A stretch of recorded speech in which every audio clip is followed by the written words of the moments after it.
8 বছর আগে আমারও বিয়ের শখ জাগছিল। তো তাই নাকি? তো তোরা পুরুষ, আমি কি পুরুষ না রে? তা আমি আব্বার সামনে গিয়ে বসে আছি, ভাবছি শালা কিভাবে বলবো বিয়ে করবো।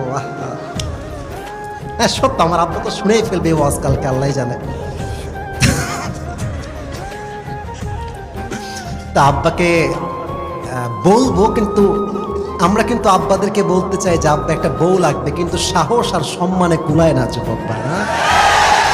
তো যাই হোক, অনেক লজ্জা টজ্জা কাটিয়ে আব্বাকে বললাম যে আব্বা, আমার মন বলছে আমার একটা বিয়ে করা দরকার।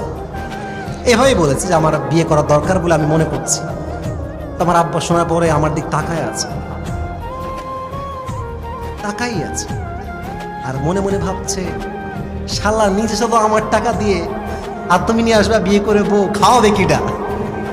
কিন্তু আব্বা রাগী মানুষ, কিন্তু রাগ কন্ট্রোল করে বসে আছে। তা আব্বা বলছে তোমার কিন্তু মেধা ভালো আব্বা, তুমি কিন্তু জীবনে অনেক ভালো কিছু করবে। আমার আব্বা বললো যে আব্বা আমার মতামত হলো তুমি একটু পরে বিয়ে করো, মাস্টার্সটা কমপ্লিট করো, থোড়া সা পয়সা কামা লো, ফের সে শাদি করে লেনা। কিন্তু আমার মন তো মানে না। আমি বললাম আমার বউ এখন লাগবেই আব্বা। তো আমার এখনো মনে আছে, আমার আব্বা আমারে বললো তুমি একটু বাড়ি যাও, তোমার সঙ্গে আমি কালকে কথা কবানি, আব্বা বাড়ি যাও।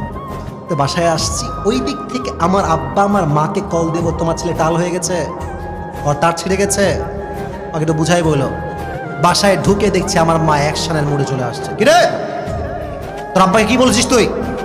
আমি বলছি কি বলে, আমি কিছু বলি নাই তো। আরে কিছু বলি নাই। বলছে ও বিয়ে করতে চাও, নিজের পকেটে নাই এক পয়সা, তুমি খাওয়াবা তোমার বউকে নিয়ে এসে।